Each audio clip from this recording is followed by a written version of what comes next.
Marichu, la conocemos, es una componente del Foro de Literatura, siempre participa en todas las ponencias, ella y su marido, José Luis, por supuesto.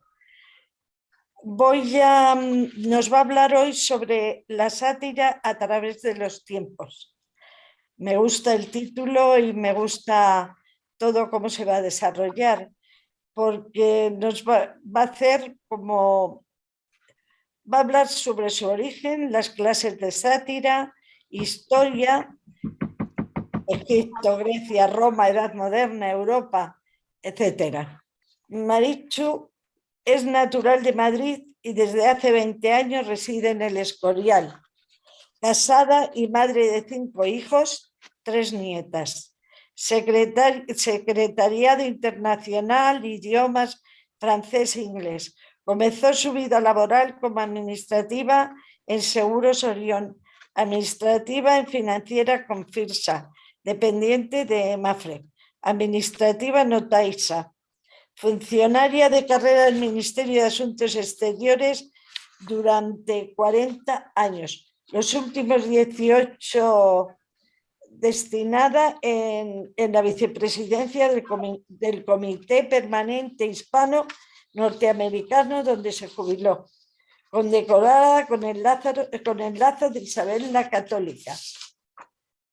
Amante de la música, de la literatura, de la historia del arte, la cocina es otra de sus aficiones, así como de los jardines y especialmente las plantas medicinales.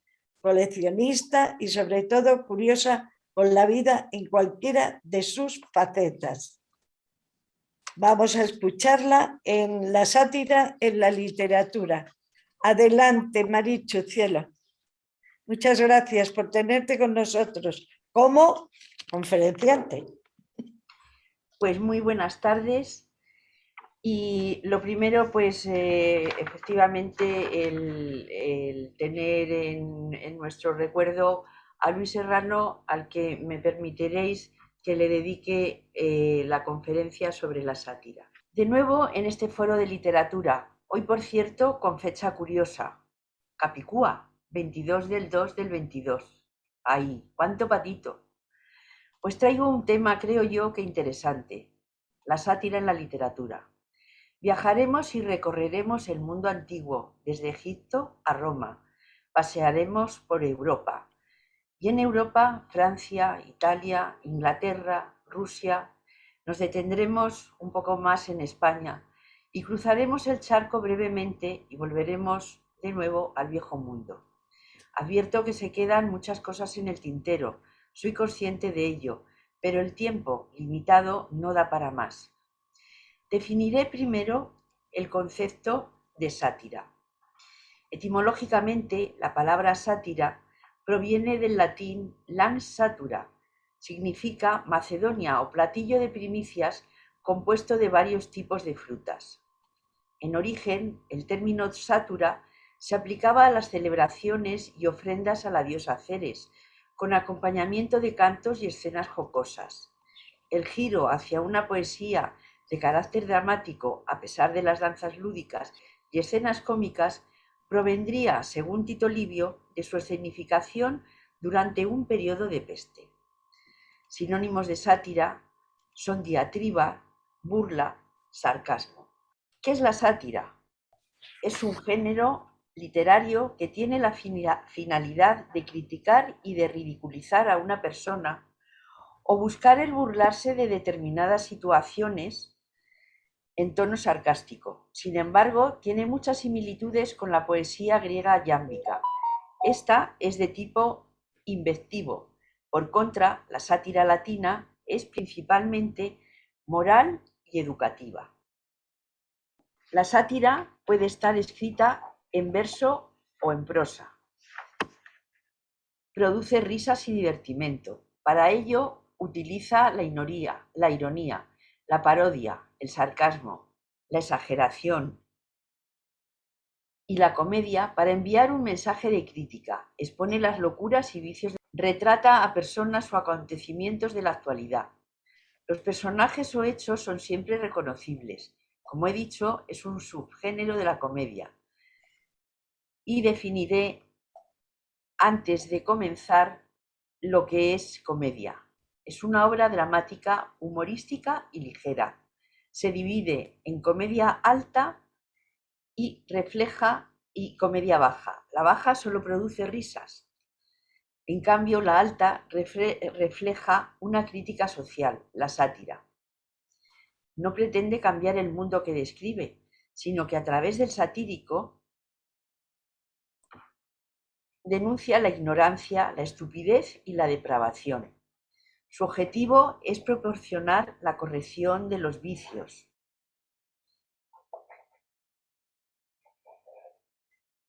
errores y malas acciones. En los primeros años de la modernidad se ha comparado al satírico con el doctor y a la sátira con la amarga medicina que aquel utiliza para curar los males de la sociedad.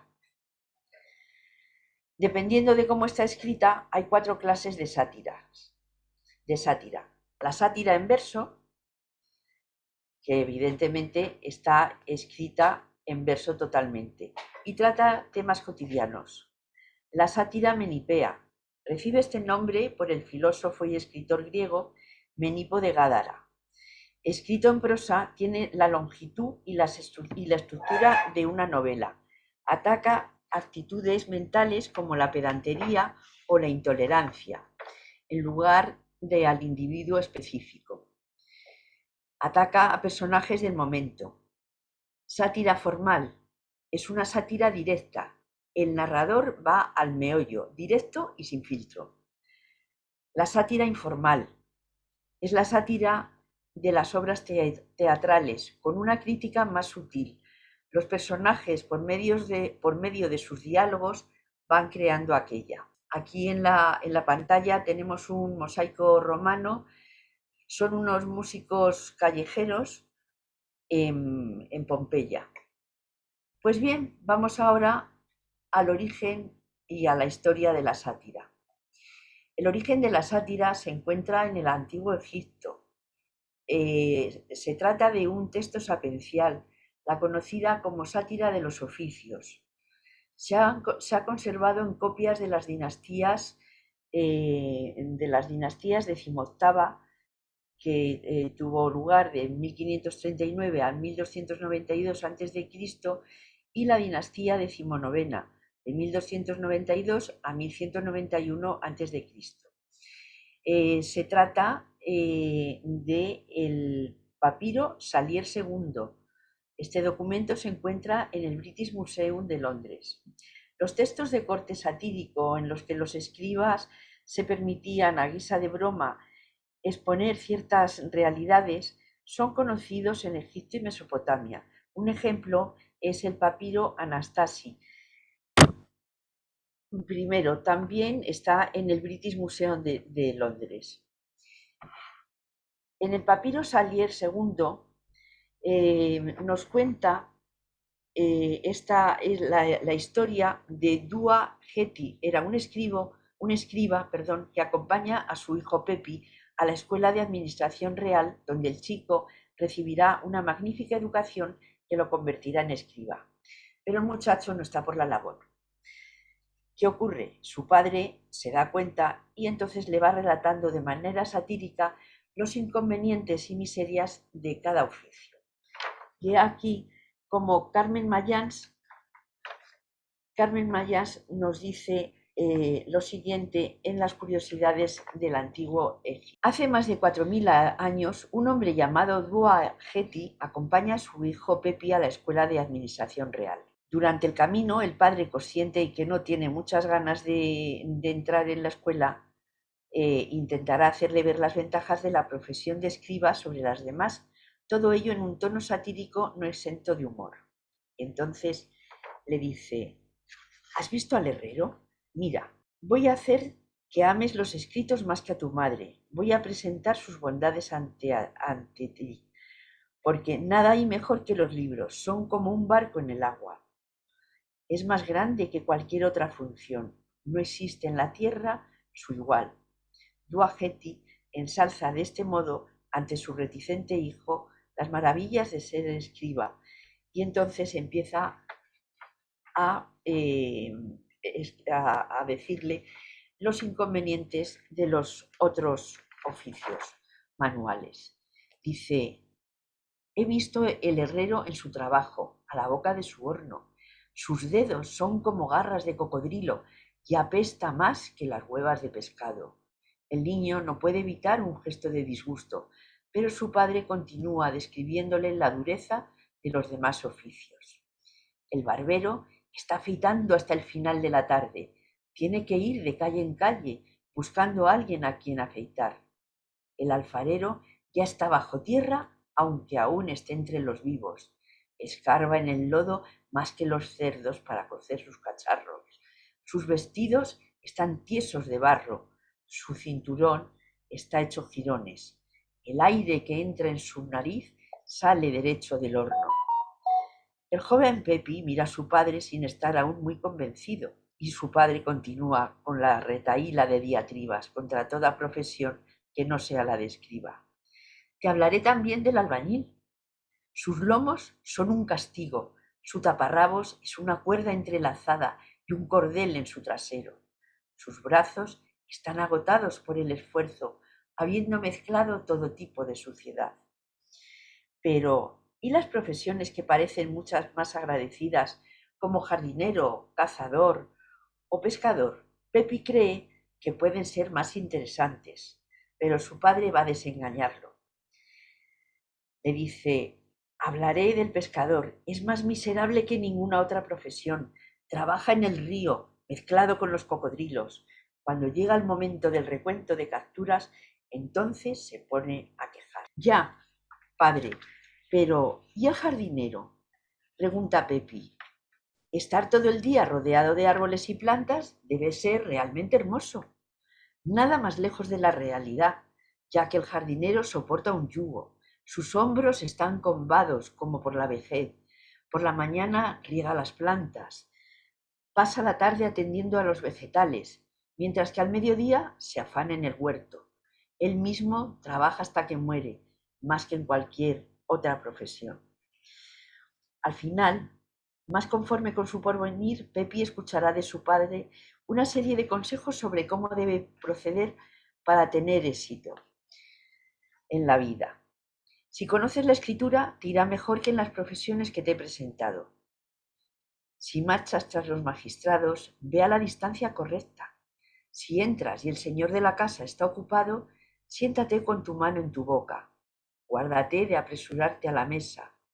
Mira, es bueno que seas enviado a escuchar frecuentemente las palabras de los magistrados. Conseguirás los modales de los bien nacidos y bastrar sus pasos. Mira, te he colocado en el camino de Dios. No hay escriba que carezca de comida y de bienes de palacio. Ruega a Dios por tu padre y tu madre que te han colocado en el camino de la vida.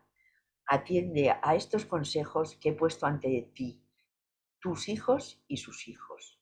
Aquí vemos los diferentes oficios de los que le hablaba Dua Jati a su hijo Pepi. Esta es la famosa estatua del escriba sentado que todos conocemos. Y así es como termina este texto sapiencial y didáctico contenido en la sátira de los oficios. Llegamos a Grecia. En Grecia ya había literatura satírica. La poesía iámbica de Arquíloco o Hipognate es el origen de la sátira. En el siglo VII, algunos poetas empezaron a usar la sátira para lanzar una crítica burlesca a la sociedad de su época. Aristófanes y Simónides de Amorgos crearon este subgénero. Tarsites el Feo, integrante del ejército griego que peleó con Troya en la Ilíada de Homero, fue propuesto como el primer satírico de la historia por su ataque verbal al rey Agamenón. Aristófanes, considerado el padre de la sátira, utiliza de forma similar la sátira enseñando el bien a la población. Fue sin duda el rey de la sátira griega. No dejó títere con cabeza. Así, en su obra Las avispas, critica despiadadamente al político ateniense Cleonte. En Las nubes, el objeto de su sátira es Sócrates, Ni el mismísimo Pericles se libró de sus burlas. No tenía buen concepto de la mujer y decía: no hay en el mundo nada peor que una mujer, excepto otra mujer. Claro que de los políticos no opinaba mejor. Debajo de cada piedra se encuentra al acecho un político. Y en esto estaréis conmigo que algo de razón tenía, ¿o no? La juventud pasa, la inmadurez se supera, la ignorancia se cura con la educación y la embriaguez con sobriedad, pero la estupidez dura para siempre. Satura quidem tota nostra es. La sátira es ciertamente toda nuestra, decía orgulloso Quintiliano, el gran pedagogo hispano-romano que nació en Calahorra. Llegamos a Roma. La afición de los políticos a mentir y robar ha acompañado todas las edades del hombre. Desde el siglo V a.C. y durante 1000 años, los escritores romanos combatieron la codicia y la falsedad de sus gobernantes con la sátira. Todos aquellos escritores se mofaron alegremente de unos dirigentes muy parecidos a los nuestros. Esto nos lo cuenta el escritor Polus Núñez en su libro La sátira, insultos y burlas en la literatura de la antigua Roma. La sátira latina deriva del espíritu fársico de los versos fesceninos de la ciudad etrusca de Fesenia, expresiones jocosas de carácter salaz que se empleaban en ocasiones de jolgorio como enlaces nupciales, fiestas de las cosechas e incluso en las marchas triunfales. Estas representaciones de música y danzas etruscas posiblemente fueran el principio del teatro romano. Dichas actuaciones las realizaban histriones o actores que combinaban danza, música y recitación. Solían ser esclavos. Los representantes de la sátira latina fueron Lucilio, el 180 al 120 a.C., caricaturizó a sus rivales políticos. Escribió más de 1500 versos en forma hexamétrica. Terencio Varrón, del 116 al 67 a.C., escribió más de 150 libros de sátira menipea. Horacio, del 65 al 8 a.C., también escribió y tiene 2 libros titulados Sermones, escritos en hexámetros y versos yámbicos. Es menos mordaz y agresivo que los anteriores. Juvenal nos ha quedado muchísimo de él, entre otras cosas porque al criticar la vida y la forma en Roma, de alguna forma los monasterios conservaron en sus scriptorum las sátiras de Juvenal. Escribió 16 sátiras y 5 libros. El legado que nos ha dejado Juvenal es de todos conocido. Aquí tenemos la célebre frase pan y circo, o aquella otra de rara avis, que hacía alusión a las esposas perfectas tan poco frecuentes como el cisne negro, o aquella otra de ¿quién vigilará a los vigilantes? Fue un autor muy popular en los tiempos del Bajo Imperio y en la Edad Media, y se han encontrado más de 500 manuscritos medievales de las sátiras, más que nada por lo que os he comentado antes, que se han guardado en los scriptorum de los monasterios. Mens sana in corpore sano, cuya cita completa es orandum es usit mens sana in corpore sano. Falsamente se atribuyó a Hipócrates esta frase de Juvenal, que está en sus sátiras, en la sátira décima, es la 356. Horacio, con fina ironía, compadece a los adúlteros que se exponen a peligros desproporcionados al placer que obtienen. Dice: ven su placer, que es raro, perturbado por 1000 penas y corren muchos riesgos. Se arroja aquel desde un tejado, matan a palos aquel otro. Este que huía en un enjambre de ladrones cae. Ese, por escapar entero, tiene que apuginar. Al otro lo ha meado la entera servidumbre, y a más de uno huevos y rabo lúbrico han cortado. Nos cuenta otra vez Polus Núñez en su libro La sátira, insultos y burlas en la literatura de la antigua Roma. Pasamos a las Carmina Triunfalia. Eran las canciones que en la antigua Roma cantaban los soldados a su victorioso general cuando éste celebraba la entrada triunfal. Se cantaban para burlarse del glorificado militar. Y llegamos al final de la sátira en Roma. ¿Cómo fue? Pues reinaba el emperador Domiciano entre el año 81 y el 96 después de Cristo, y termina con la libertad de expresión, prohibiendo las sátiras en las que se menciona a individuos. Esta acción dio lugar a la aparición del epigrama, en el que el nombre del vituperado queda oculto. Literalmente significa escribir encima. Se creó en la Grecia clásica y era una inscripción que se ponía sobre un objeto que podía ser desde un regalo a un esboto o a una estatua. Los escritos sobre tumbas pasaron a llamarse epitafios. Es una composición poética breve que expresa un solo pensamiento, principal, festivo o satírica, de forma ingeniosa. La mayoría de los epigramas griegos se encuentran en la Antología Palatina, la Antología de Planudes y la Antología de Céfalas. Tiene de 2 a 12 versos, pero lo normal es la métrica de 2 a 4 versos. He aquí algunos ejemplos de epigramas. El humanista Julio César Scaligiero, en 1561, define el epigrama como poema breve y establece para él 2 características definitivas: brevitas e argutia, brevedad y argucia. En la literatura barroca española, el epigrama fue muy utilizado al ser una forma apropiada para la exhibición cortesana del ingenio. El escritor conceptista barroco Baltasar Gracián, en su obra Agudeza y arte de ingenio, realiza un estudio y antología de epigramas escritos en castellano y latín. También hablaremos después de Baltasar Gracián y su obra, mencionaré su obra El Criticón. Lo hago ahora, no lo hago después.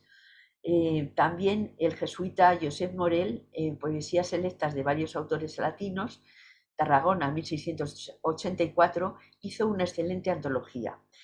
Durante el siglo XVIII el género no solamente no decayó, sino que tomó una intención menos cortesana y más educativa y moral.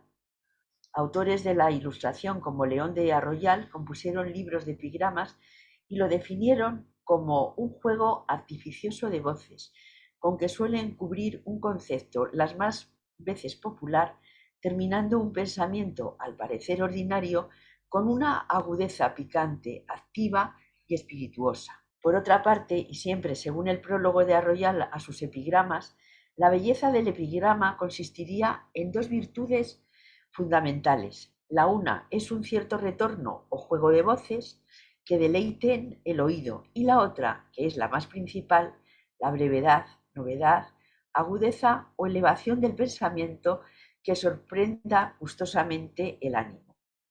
Y dentro del mismo siglo XVIII, nuestro Juan de Iriarte lo definió usando la misma forma del epigrama.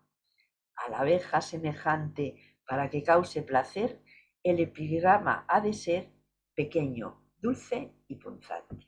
Posteriormente, algunas formas literarias, como el artículo breve de prensa, las greguerías de Ramón Gómez de la Serna o los membretes de Oliverio Girondo, se aproximan al género epigramático, así como las inscripciones anónimas populares en muros o retretes denominadas grafitis o pintadas, que desde las ruinas de Pompeya hasta la actualidad resultan una fuente inestimable sobre la opinión popular de una época. Algunas de estas inscripciones son recogidas por Pío Baroja en su obra Vitrina Pintoresca o Camilo José Cela en su San Camilo 1936. A veces, en la lírica del siglo XX puede adoptar un tono elegíaco, y aquí nos encontramos a Jaime Gil de Viedma, o forma de versos de amor, como es el caso de epigramas del sacerdote nicaragüense Ernesto Cardenal.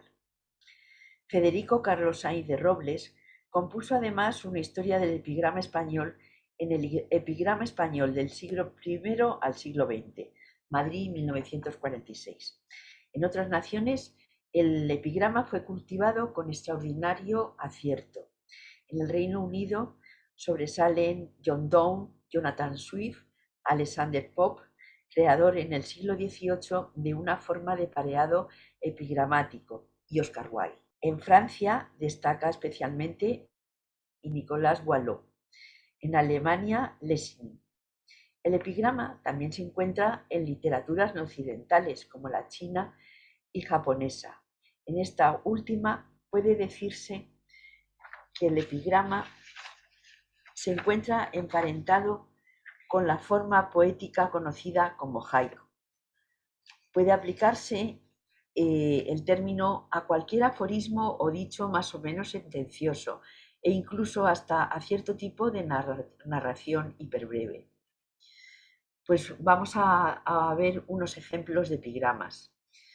Este pertenece a Álvaro Cubillo de Aragón, aunque también se le ha atribuido a Fernández Moratín. El de Nicolás Fernández Moratín lo tenemos aquí y dice lo siguiente: admiróse un portugués de ver que en su tierna infancia todos los niños en Francia supiesen hablar francés. Arte diabólica es, dijo, torciendo el mostacho, que para hablar en gabacho un fidalgo en Portugal llega viejo y lo habla mal, y aquí lo parla un muchacho. Y este otro, que es el que mencionaba en primer lugar, se atribuye a don Álvaro Cubillo de Aragón, del siglo XVII, y dice: el marqués y su mujer están contentos los dos.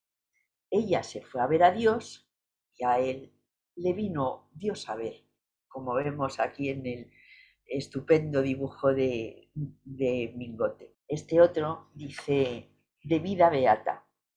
En un viejo país ineficiente, algo así como España entre dos guerras civiles, en un pueblo junto al mar, poseer una casa y poca hacienda y memoria ninguna, no leer, no sufrir, no escribir, no pagar cuentas y vivir como un noble arruinado entre las ruinas de mi inteligencia. Este pertenece a Jaime Gil de Viedma. Y ahora un elogio fúnebre. Reservas tus elogios para los muertos. Jamás aprecias a un poeta vivo.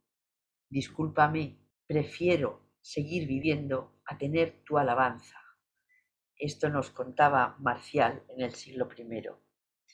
Y hablando de la buena tierra, decía: ¿preguntas qué me da mi parcela en una tierra tan distante de Roma?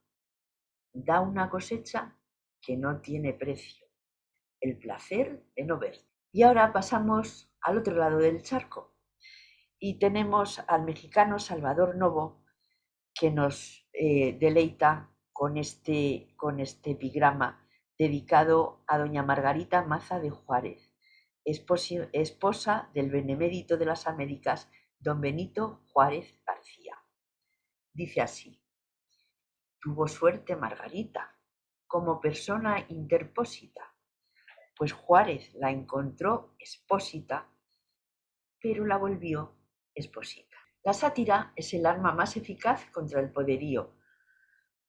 El poder no soporta el humor, porque la risa libera al hombre de miedos. Esto nos contó el ínclito Darío. La sátira en España. Miguel de Cervantes es uno de los grandes satíricos del siglo de oro. Se especializó en hacer sátira literaria en obras como El coloquio de los perros. En esta obra, Cipión y Berganza son dos perros que adquieren la facultad de hablar como los humanos. Van dialogando y critican la hipocresía, la corrupción y las apariencias en la sociedad de su tiempo. Permitidme que os lea un pequeño fragmento de su obra. Bueno, pues como sabéis, eran dos perros, Cipión y Berganza, que vivían en el Hospital de la Resurrección, que está en la ciudad de Valladolid, fuera de la Puerta del Campo, y a quien comúnmente llaman los perros de Maures. Bueno, pues allí que se encuentran los dos con el don de poder hablar como los humanos. Y entonces uno al otro le va diciendo, pues, qué es lo que ha visto en su recorrer eh, por diferentes sitios. Berganza le dice: paréceme que la primera vez que vi el sol fue en Sevilla y en su matadero, que está fuera de la Puerta de la Carne, por donde imaginara, si no fuera por lo que después te diré, que mis padres debieron de ser alanos de aquellos que crían los ministros de aquella confusión a quien llaman jíferos. El primero que conocí por amo fue uno llamado Nicolás el Romo, mozo robusto, doblado y colérico como lo son todos aquellos que ejercitan la jifería. Este tal Nicolás me enseñaba a mí y a otros cachorros a que, en compañía de alanos viejos, arremetiésemos a los toros y les hiciésemos presa de las orejas. Con mucha facilidad salí un águila en esto. Más adelante, pues sigue contando y dice: ¿qué te diría, Cipián hermano, de lo que vi en aquel matadero y de las cosas exorbitantes que en él pasan? Primero, has de presuponer que todos cuantos en él trabajan, desde el menor hasta el mayor, es gente ancha de conciencia, desalmada, sin temer al rey ni a la justicia. Los más amancebados, son aves de rapiña carnicera. Mantiénense ellos y sus amigos de lo que hurtan. Todas las mañanas que son días de carne, antes que amanezca, están en el matadero gran cantidad de mujercillas y muchachos, todos con talegas que, viniendo vacías, vuelven llenas de pedazos de carne, y las criadas con criadillas y lomos medio enteros. Pues seguimos con Cervantes y la sátira en el Quijote. Solo en la denominación de los capítulos del Quijote percibimos la sátira cervantina. He aquí una muestra del buen suceso que el valeroso Don Quijote tuvo en la espantable y jamás imaginada aventura de los molinos de viento, con otros sucesos de felice recordación, de la jamás oída aventura que con más poco peligro fue acabada, del famoso caballero que en el mundo como la que acabó el valeroso Don Quijote de la Mancha, o aquel otro que trata de la rara y descomunal batalla que Don Quijote tuvo que verse con unos cueros de vino tinto, o aquel otro donde se cuentan mil zarandajas tan impertinentes como necesarias al verdadero entendimiento de esta grande historia, de cosas que dice Benengeli, que las sabrá quien las leyere si las lee con atención. En fin, y más que podéis leer ahí. Esto está tomado de un artículo de José Antonio Serrano Segura. Aquí vemos una estampa, un cuadro de Sánchez Coello de la Sevilla del siglo XVI, escenario de la novela ejemplar de don Miguel de Cervantes, Rinconete y Cortadillo. En esta novela, Cervantes satiriza la alta sociedad sevillana del siglo XVI, que viven de cara a la galería y la corrupción de la justicia en la figura del alguacil, que hace la vista gorda a las fechorías de los golfos retratados. Los protagonistas son dos muchachos que huyen de sus respectivos hogares. Se dedican al robo, se integran en una banda dirigida por Monipodio, que están organizados, esta banda está organizada exactamente igual que una cofradía religiosa, tanto en el coloquio de los perros como en el casamiento engañoso.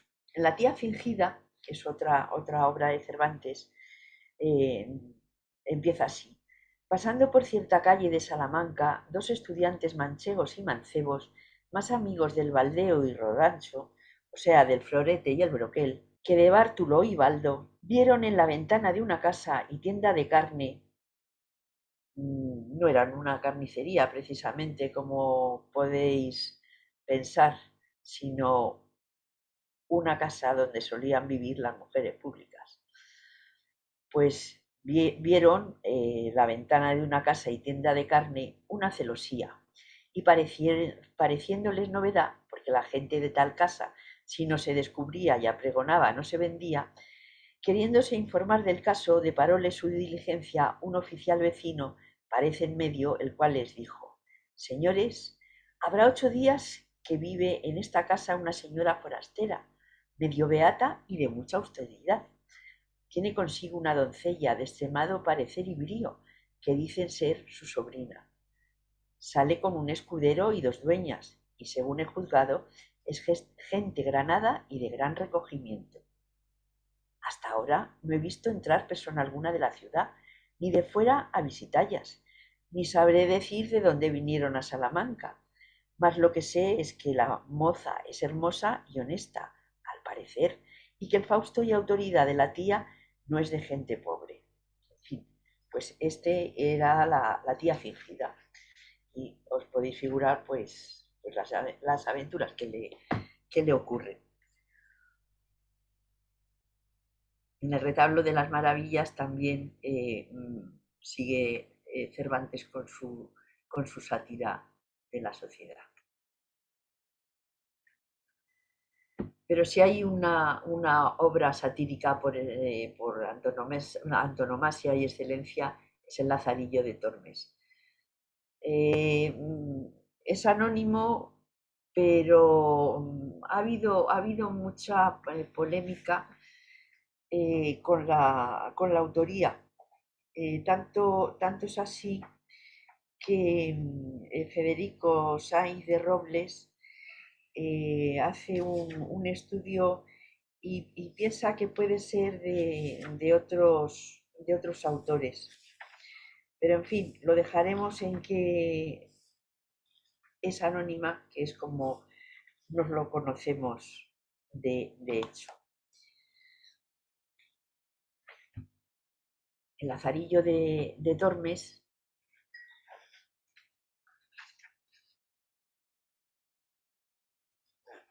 que se me ha perdido, que se me ha ido el Lazarillo, si es que ojo, cómo es.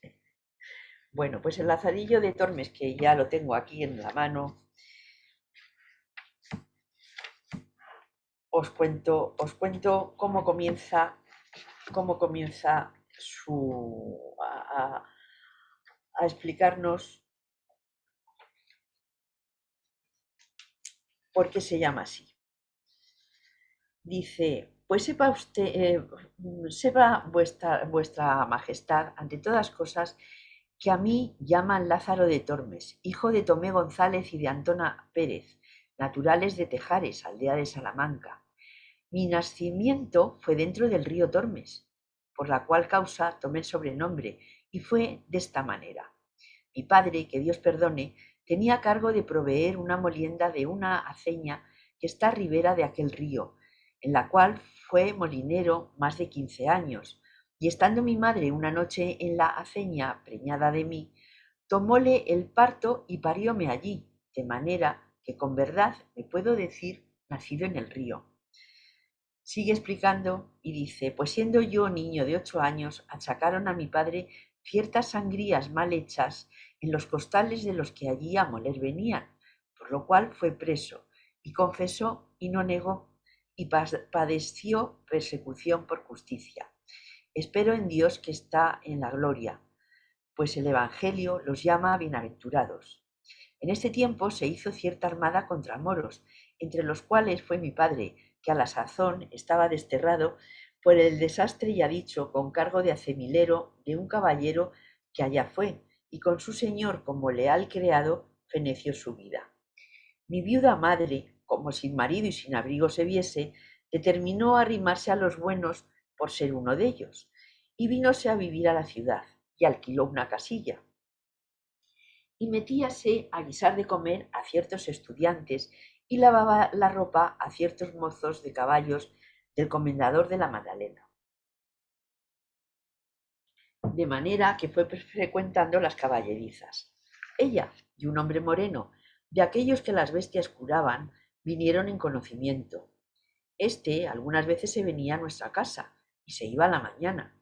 Otras veces, de día, llegaba a la puerta, en achaque de comprar huevos, y entrabas en casa. Yo, al principio de su entrada, pesábame con él y habíale miedo, viendo el color y mal gesto que tenía.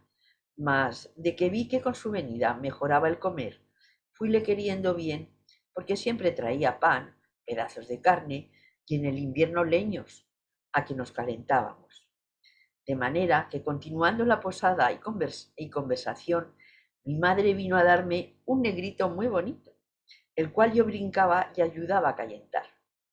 Y acuérdome que estando el negro de mi padrastro trabajando, o sea, es decir, jugando con el mozuelo, como el niño veía a mi madre y a mí blancos y a él no, huía de él con miedo para mi madre y señalando con el dedo decía: «¡Madre, Coco!». Respondió él riendo: «¡Oí de puta!». En fin, yo, aunque bien muchacho, noté aquella palabra de mi hermanico y dije entre mí: ¿cuántos debe de haber en el mundo que huyen de otros porque no se ven a sí mismos? Y un poquito más adelante, pues como os he puesto aquí, el Lazarillo entra al servicio de un ciego que es más pícaro que él todavía. En una ocasión estaban viajando y llega a un lugar llamado Almoros, al tiempo que cogían las uvas. Un vendimiador le dio un racimo de ellas en limosna, y como suele ir los cestos maltratados y también porque la uva en aquel tiempo está muy madura, desgranábasele el racimo en la mano. Para echarlo en el fardel tornábase mosto y lo que a él se llegaba. Acordó de hacer un banquete, así por lo no poder llevar como por contentarme, que aquel día me había dado muchos rodillazos y golpes. Sentámonos en un valladar y dijo: «Agora quiero yo usar contigo de una liberalidad, y es que ambos comamos este racimo de uvas, y que hayas de él tanta parte como yo.